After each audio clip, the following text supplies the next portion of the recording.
Dr. Ambedkar, one of the main draftsmen, said that what he has given us is a constitution which works, which is flexible, and which is strong. If it does not work, however, man is vile. Very strong words used. What has happened in the recent past in this country is most disturbing. And if I may only share with you 4 things that have happened this year itself. First, in the beginning of the year, you had a BBC documentary. In fact, you had 2 documentaries. Speaking about our present Prime Minister as Chief Minister of Gujarat. They were promptly banned. And after the ban, the BBC was harassed by having tax raids upon it. This is the first difficult, questionable incident that took place early this year. Later in the year, you had the Supreme Court decide as to how election commissioners should be appointed. Something very, very crucial. Because if election commissioners happen to be partisan, then there is no free and fair election and there is no democracy. So the Supreme Court stated in an interim order that until Parliament decides, because Article 324, which speaks of the conduct of elections, specifically says that until Parliament so decides, it shall be the President. Then went on to say that it would be fair if you are going to have independent persons as election commissioners, to have the to have the Prime Minister, to have the Chief Justice of India, and to have the leader of the opposition as the 3 persons who will now appoint election commissioners. Most unfortunately, we find that a bill was moved in the Rajya Sabha, which has now become an act.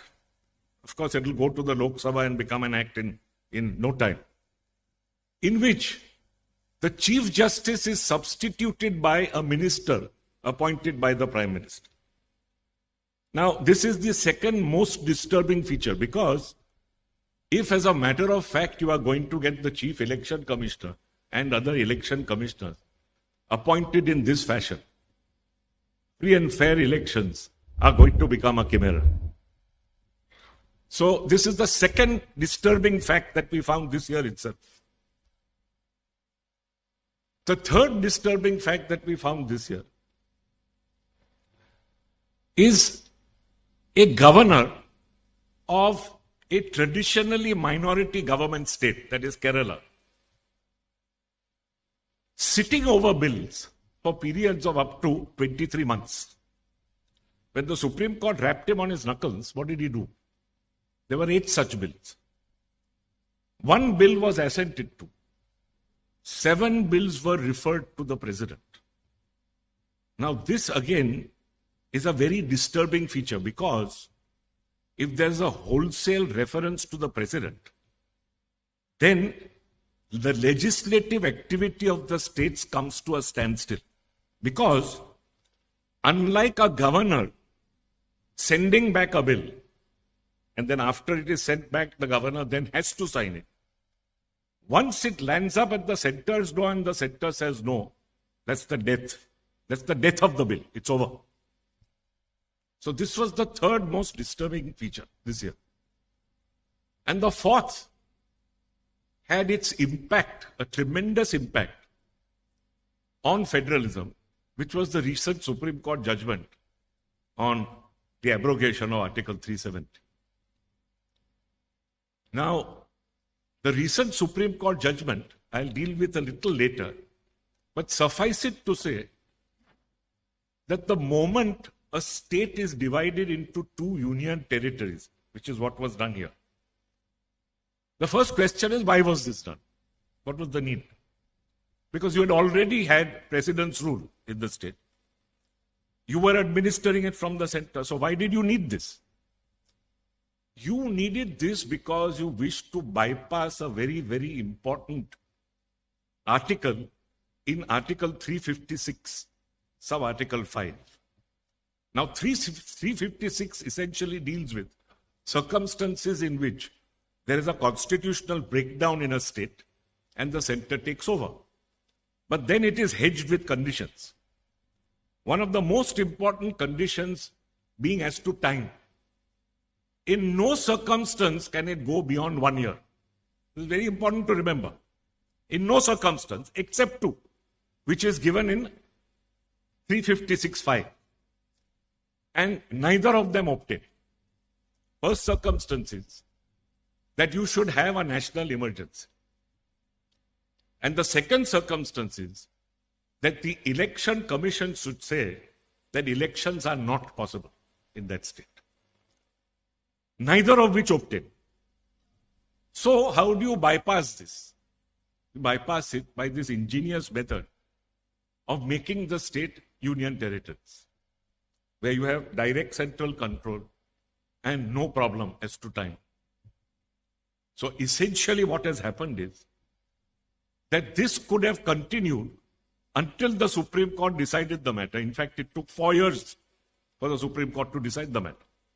It was in 2019 that the state was declared as two union territories. The decision has just come.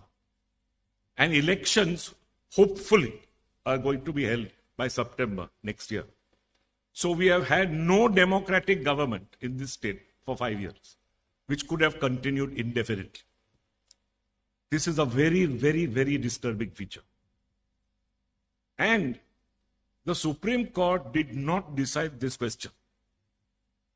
Now, it didn't decide the question because it said, we accept the assurance of the Solicitor General of India that statehood will follow very shortly and that elections will be held.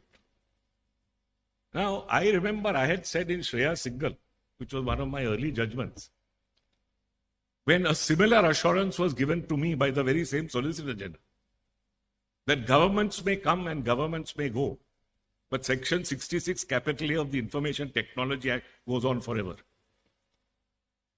What has happened here today is nothing less than this. The Solicitor General does not have the authority to bind any successor government. We are going to have a successor government from May next year. Second, and more importantly, he has no authority whatsoever to bind the legislature. And this is going to be a legislative act. So, to say we won't decide means in effect, you have decided. You have allowed this unconstitutional act to go forward for an indefinite period of time, and you have skirted Article 356(5). These are all very disturbing things. So let us now come back